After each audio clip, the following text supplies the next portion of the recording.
Prezados ouvintes, muito bom dia, boa tarde e boa noite. Sejam bem-vindos ao projeto Ciência é Vida. As principais áreas do conhecimento abordadas nesse projeto são as ciências da natureza, que compreendem os campos da física, química e biologia, e matemática e suas tecnologias. O nosso foco é gerar conhecimento e agregar valor para os estudantes que se preparam para o ensino médio, o Enem e concursos públicos. Hoje nós trouxemos a parte 2 de conhecimentos básicos da área de Química. Se você quiser conhecer quais são esses conceitos, fique conosco até o final.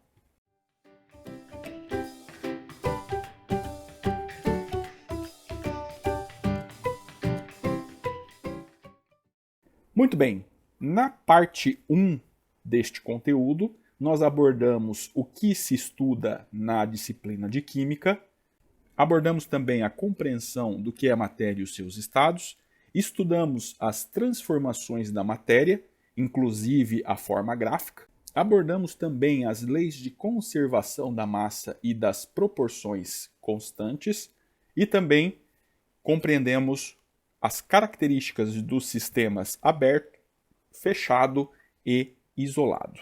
No nosso conteúdo de hoje, abordaremos em especial a identificação de substâncias puras e misturas, a influência das misturas nas temperaturas de fusão e ebulição ou evaporação e também a classificação das substâncias e misturas. E finalizaremos com os principais métodos de separação das misturas. Substâncias puras e misturas. As substâncias puras são materiais que apresentam propriedades bem definidas e constantes, bem como têm composição fixa. Um exemplo interessante de substância pura é a água destilada. Notem que não é a água comum. A água comum que nós temos em nossas torneiras, ela em geral é uma água tratada e com diversos sais minerais. Já a água destilada, que passou por um processo de separação, é livre dos sais e outros elementos.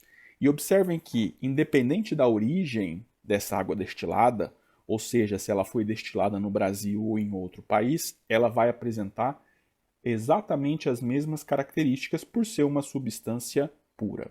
Já no caso das misturas, que é a grande parte dos líquidos que nós temos no nosso dia a dia, são materiais formados por mais de uma substância e suas propriedades variam de acordo com a proporção de seus componentes. Um exemplo clássico de mistura é um suco de limão, que nada mais é do que uma composição entre água, o sumo do limão e açúcar. E vejam que as propriedades dessa mistura, denominada suco de limão, varia com a proporção dos seus componentes. Se nós colocamos mais água no suco, ele se torna um suco mais aguado.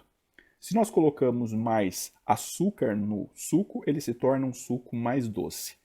Ou se nós colocamos mais sumo de limão, ele se torna um suco mais forte. Mas observem então que nas misturas, a propriedade final da mistura depende da proporção de seus componentes.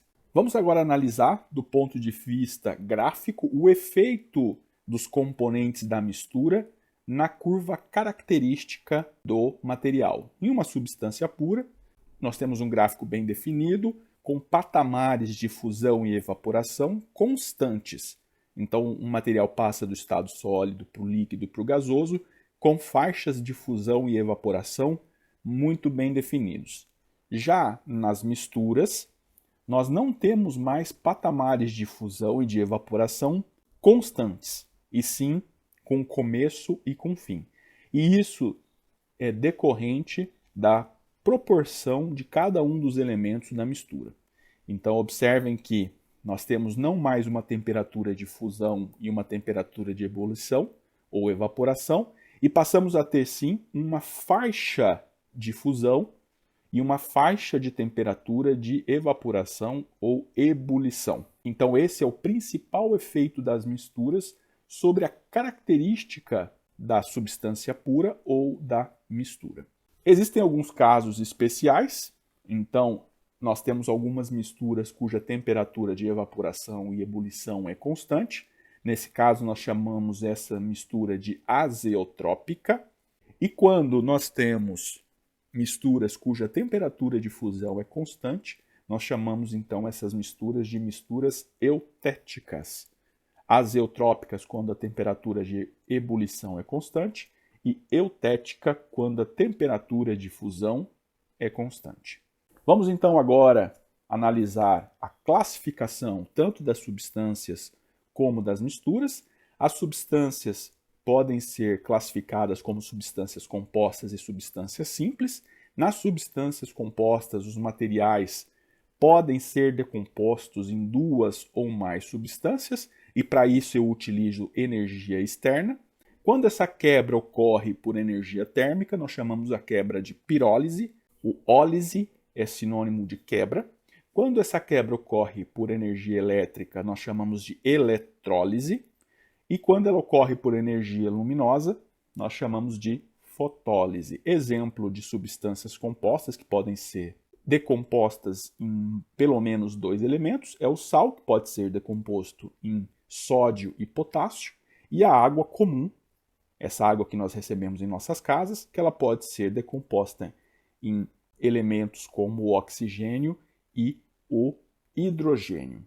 Já as substâncias simples são materiais que não podem ser decompostos em duas ou mais substâncias, utilizando energia externa.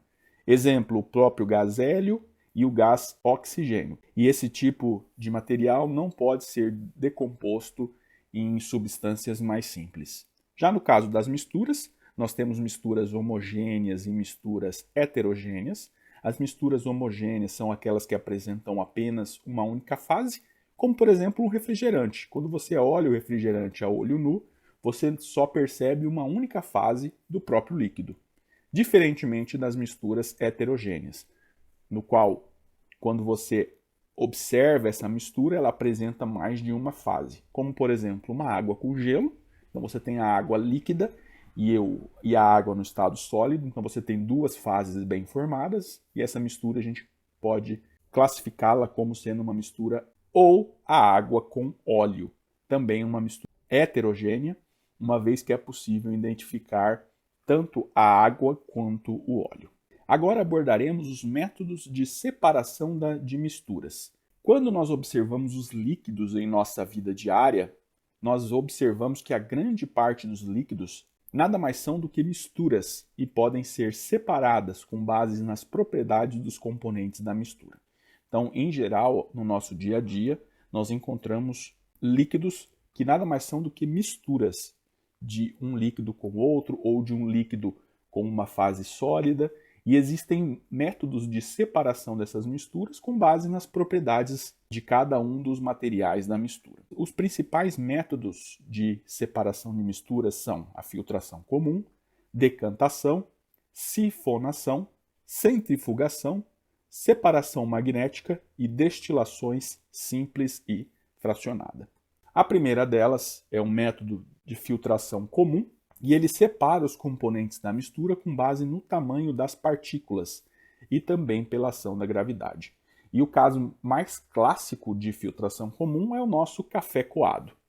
Então você tem lá uma mistura de água com café e você passa por um elemento filtrante, no caso o filtro, e no final você tem a separação entre o líquido e as partículas do café.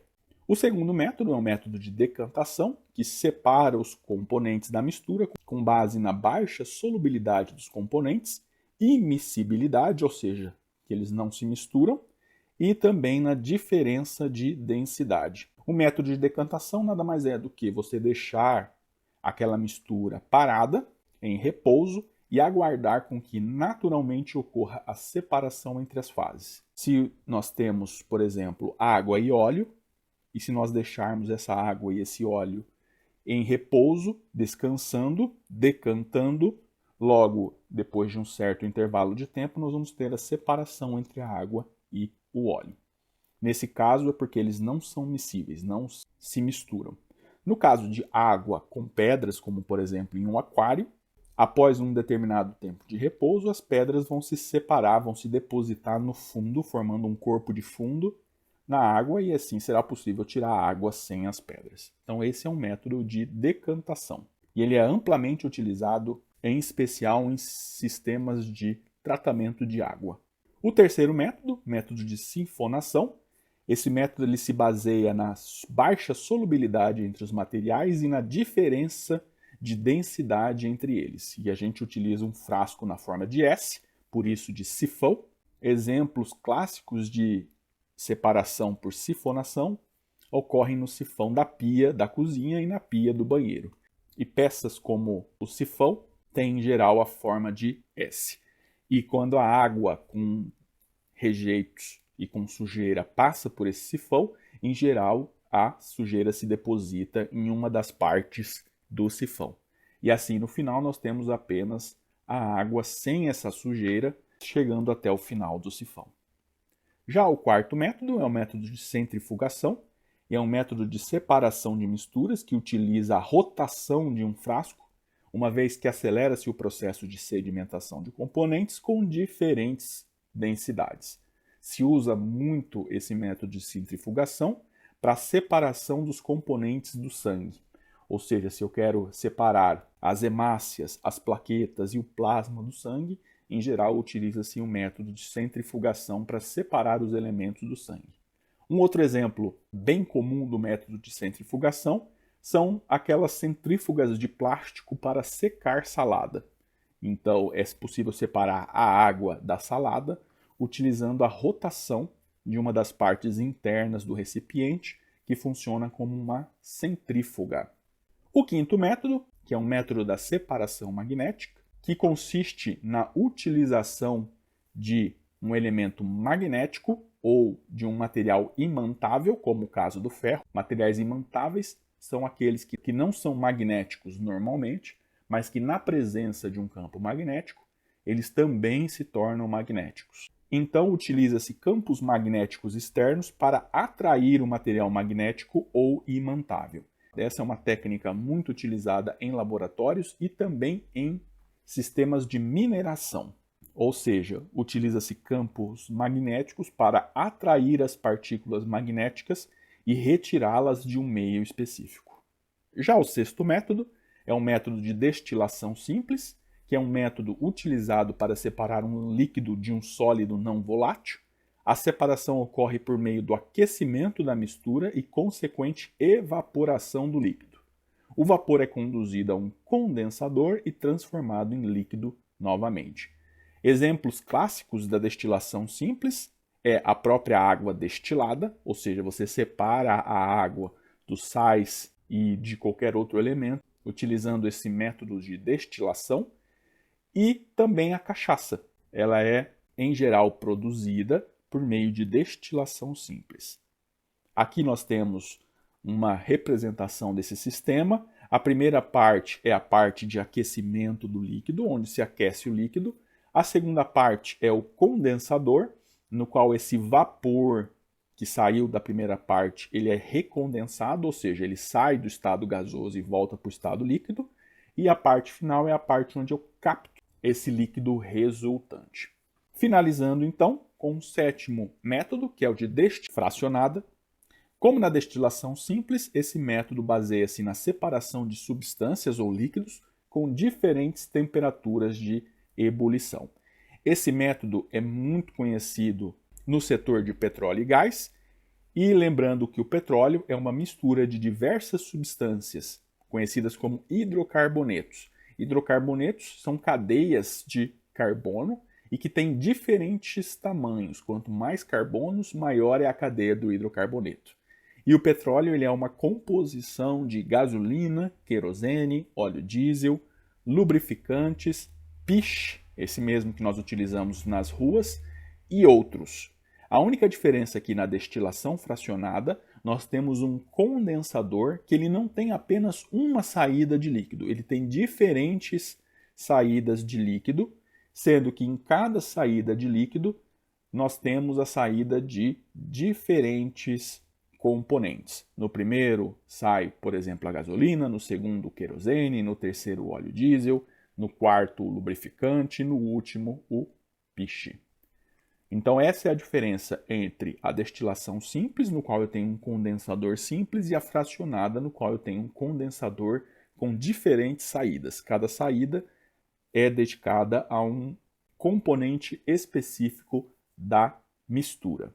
Excelente! Então, nesse conteúdo, nós abordamos especificamente as diferenças entre substâncias puras e misturas.